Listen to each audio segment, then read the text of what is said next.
Step 7. Your plan of action. The difference between a dream and a goal is implementation, writing it down and creating a specific plan to achieve your goal. Now is the time to formulate your strategic plan of action. Our minds operate best with precise instructions. There are 18,333 potential combinations to open up a 3-number lock. If you have 3 numbers in correct sequence, opening the lock is easy. If you don't have the combination, you could wallow in trial and error through thousands of permutations. Making a specific plan of action provides your mind with the instructions to unlock your potential. Let me give you some insight into the process the legendary football coach Bobby Bowden outlined for us when we interviewed him for Success. We asked what his key was to creating teams that were such a dominating force in college football.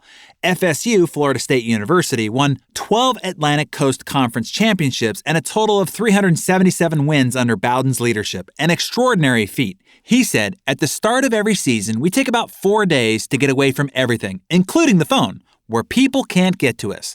During that time, we discuss our goals. I talk about our goals for the year. I'm a big believer in setting goals, he said. But more important to me than setting them is writing them down. Doing that makes me and everyone around me stay the course, stay accountable. And then we talk about how we're going to go about it, breaking down what everyone must do for us to reach each goal. We talk about what everybody's responsibility is and what our responsibility is to the university and to the players. So if you want to win big, follow Bowden's lead.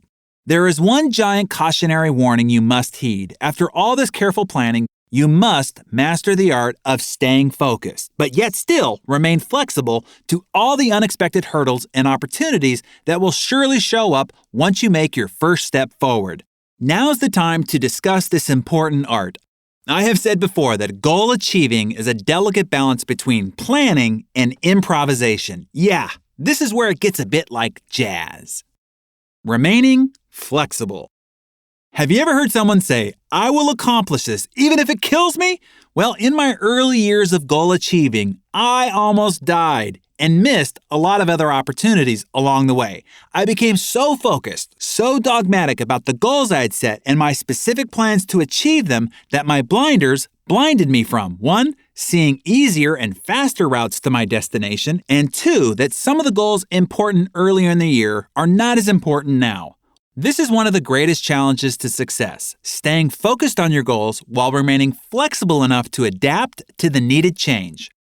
Even though we have created SMART goals and designed a very specific strategic plan to achieve them, it is crucially important to remain open and flexible along the way. If you look back, most of your defining moments or pivotal events that transformed your life, I bet were mostly unplanned and happened unexpectedly. Isn't that true? Life is a mystery. You never know what might show up, and you can't be so myopic that you miss the opportunities and solutions you couldn't have even fathomed before. Murphy's Law and the T-shirt philosophy. You know old Murph, right? The too familiar friend who always seems to show up at your party at the most embarrassing and worst possible times? Well, Murphy lives to teach us this. If something could go wrong, it will. Don't be too attached to the route you first charted, as you will undoubtedly be reevaluating and adjusting all along the way. Imagine being at the top of a double black diamond ski run and your goal is to get to the bottom of the mountain where there is a fire and a hot cocoa. If you ski just straight down, which seems like the most logical direction, you will probably not end up with all your limbs intact, certainly not with your skis still strapped on while you crawl the final yards at the bottom. You're gonna have to zig, zag, bob, and weave your way all the way down. You might not look too graceful, you might fall repeatedly, and you might be fearful all the way down, maybe even screaming a little bit like a kid. But stay focused on the goal and be ready to adjust with each new visible obstacle. Then there's the T-shirt philosophy. Stuff happens, so be ready to deal with it.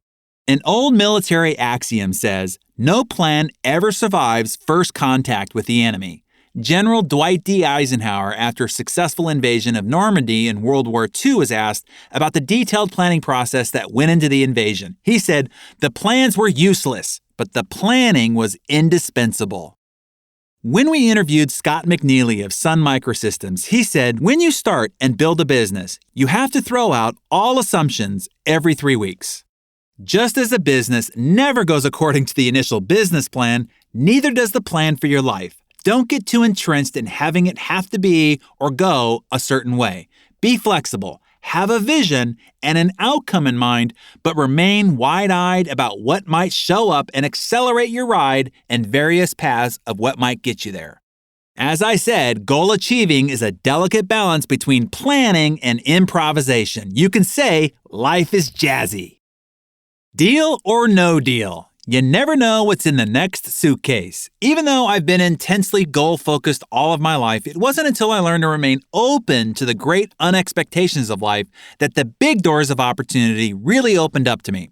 Let me give you an example. In the early 1990s, I had started a marketing and advertising firm in downtown San Francisco. We were focused on the hospitality market, and I had personally already invested $150,000 in equipment. Then the Success TV, or TPN, the Personal Development Satellite TV channel, opportunity showed up, totally from left field. I could have remained fixed on my big plans to conquer the niche I was pursuing in the San Francisco hospitality space, but instead, I literally trashed the equipment I had bought, paid 6 months more on my now empty office lease, and changed my goals to build the TV network. This change of direction resulted in earning millions of dollars and eventually selling the business for many more millions. This was a far greater outcome than if I had remained overly dogged on my original goal. When I interviewed leadership and management guru Ken Blanchard, this is what he said: "Life is what happens when you are planning to do something else." Ah, so true. Then there is the added complexity of the times we live in. Just like the degree on your wall was obsolete when it finally came back from the framer, so too is the plan you devised to achieve your goals. We live in an era of rapid change. The world as you know it today is different by tomorrow. We live under a constant tidal wave of change, and change is not just accelerating, it's exploding exponentially. Let me give you some context to the speed of change we live under with 2 examples from history: the speed of transportation and the acceleration of knowledge. Around 6000 BC, the camel caravan was the fastest form of transportation at about 8 miles an hour. By the late 18th century, about 1785, the stagecoach could cover about 10 miles an hour. It took about 8,000 years to increase the average group speed by 2 miles an hour. In 1825, the steam engine was invented, and within a decade, locomotives could carry people at the speed of 13 miles an hour. In less than 50 years, the average rate of speed had increased more than in the previous 8,000 years. Within the next 100 years, airplanes were traveling at 100 miles an hour. By 1960, missiles were traveling at more than 1,800 miles an hour. This rapid acceleration in the speed of travel has transformed our planet and brought tremendous change in its wake. Once change begins, it can gather momentum like a snowball rolling downhill. Soon we become buried in the avalanche of change that had just a small beginning. The change of change is also evident when we look at the accelerated rate of growth in mankind's knowledge base. The question to consider is, how quickly does what we know change? Let's assume that all of the scientific knowledge that mankind had accumulated by year 1 AD equaled 1 unit of information. How long did it take that 1 unit of knowledge to double? This research was actually done, and the answer was 1,500 years later, or until the 16th century. The next doubling of knowledge from 2 to 4 units of information took only 250 years, or by 1750 AD. By year 1900, 150 years later, knowledge had doubled again to 8 units. The speed at which information doubles was getting faster and faster. The doubling speed has now reached every 1 to 2 years, and by year 2020, it's expected that all human knowledge in existence will double every 72 days.